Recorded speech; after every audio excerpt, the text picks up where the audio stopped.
Hi everyone, this is Liz from Creative Life of Liz, and I am here to do my January setup. This is in my Estelle by Annie Plans B6 Daily Classic. This is the 2025 dated version.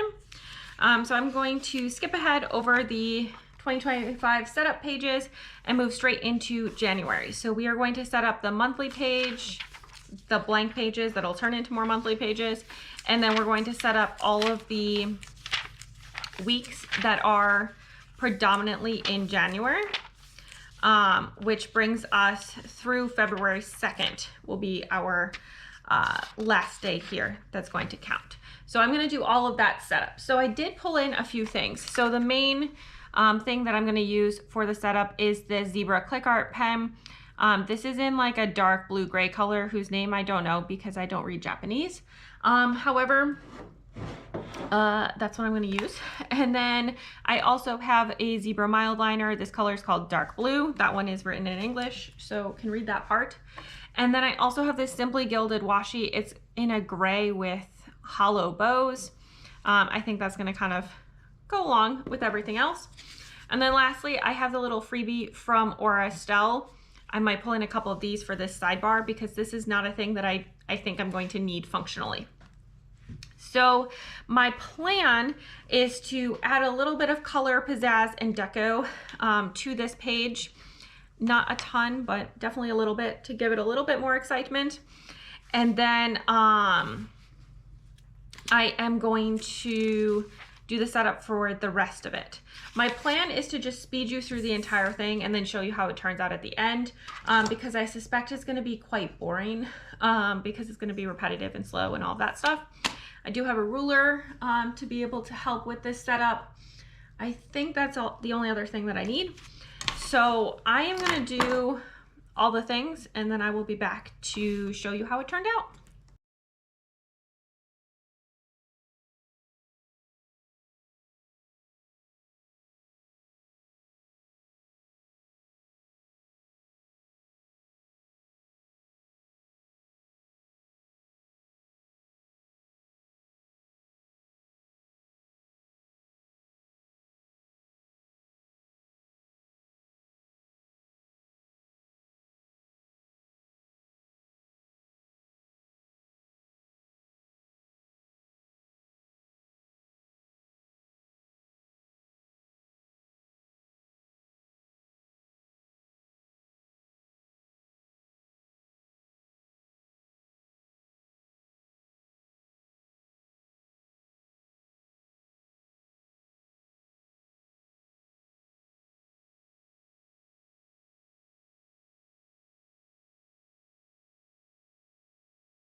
All right, here is where we are at.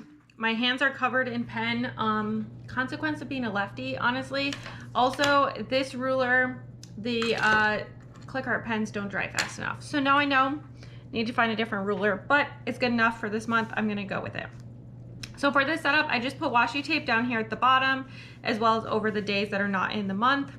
I put a few stickers down the side, and then I used the Zebra mild liner to just fill in the dates at the top so that there's a little more color up there.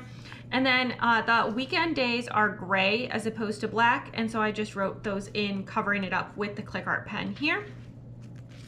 Moving into these pages, this setup's gonna look very familiar for those of you who have been watching my videos for this previous year, but I set up a habit tracker over here. My expectation is I'm gonna be tracking 9 habits and 6 health related things, so I'm gonna have some extra rows over here, but that's fine. I can always add things if I need to. And then over here, I divided this page slightly differently than I've done before. I kind of wanted to keep up with the sideways headers, so I put tending here for my tending list, and I will just do double column if I feel like I have a lot of things that need to go here. And then I'm calling this socials and video. So I split this ended up roughly in half, but basically I'm going to put up here some social media related stats, maybe some notes, things like that. I don't hugely track those kinds of things, but I do like to just kind of see where I'm at. And then down here, I'm going to set up some sort of tracker for my videos. My expectation is there will be 9 videos up in January, since that covers all the Fridays and Mondays, which is usually what I post on. But I haven't figured out exactly what I'm doing, so I haven't filled that area in. We then move on to the weekly pages. So the week pages are quite simple. I just put the vertical line here. My plan is for the days I will be putting in my workouts in this section, and then this half will be used for my weekly tending list. I did fill in the little week number bubble with the zebra mild liner, and then I felt like it was hard to read, so I also just wrote over the week 1 numbering part with the click art pen. On the daily pages, I am setting up so I did a horizontal line at the top just to add some pizzazz, and then a vertical line. Because this is a non-work day for me, I'm using the same setup I did in 2024, where the outside edge is like a little skidding place for time-sensitive information, other miscellaneous stuff that I want to note, if I have like health things I want to note, stuff like that. And then this part will be my task list. So I just ignored the hours essentially. And then the same is true for the 31st and the 1st, because again, I'm not working. So this one, it ends up on the side with the time numbers, but I am just gonna ignore those and just fill in things that I need over here. And then the 1st goes over here on this page. I don't know if I'm gonna put the 30th and 31st in this planner at all, because I do have them in my 2024 planner, but I might throw them in both just for funsies. I also use the zebra mild liner bullet point end just to put in some holidays up here.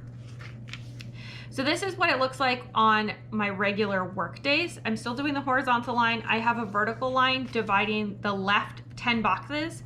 So that's 1/3 of the page. This has the timeline section in it. Again, put holidays as appropriate. And then I use the mild liner just to highlight 8 a.m. to 5 p.m. This chunk of the day is the part that I'm working, so it's helpful for me to be able to put in all my meetings during that time. I can use the space down here in the evening quite loosely as needed. My plan is to put the weather potentially up here at the top, and then I might throw in my step count up here at the top of the page, rather than trying to squish that in along with the workouts over here. We're gonna have to kind of see how that goes as I start to actually post things, but we're gonna get that all in there. Any evening plans can go in here, as well as any other notes, things like that I want to track. And so that's kind of what the weekday pages look like. I went through, these are more weekend pages, set up the next week looking exactly the same, and that's just what it looks like all the way through the month. I'm not going to show you every page because it gets quite boring. And then we get down here, the first 2 days of February are also in this setup because they are the weekend that belongs to a week that's majority in January. And then when we continue on, we'll be on the February pages, so I will do a February setup at that point. Things might change in terms of what my setups look like once I kind of get a month into this planner and I know how it's working, things like that. I could end up deciding I want the sidebar, for example. I could end up rearranging some things, but I think this is going to be pretty functional for me for at least January to get started in this planner. So that's all I have for today. As always, please like and subscribe below if you haven't already. I really appreciate it. It helps me out. Let me know what you're doing for January in your planners down below, or if you don't have anything that you want to leave me a snowflake emoji for winter time here in January. I'm in Western New York, so it'll definitely be winter here in January. And then follow me on Instagram at Creative Life of Liz. You'll see in progress spreads of this planner. I don't show finished spreads because it has client information and other details that I can't share. However, you'll see in progress spreads in this planner. You'll also see in progress and finished spreads in my other planners, as well as bits and pieces of my life, what I'm reading, all that good stuff. And until next time, bye.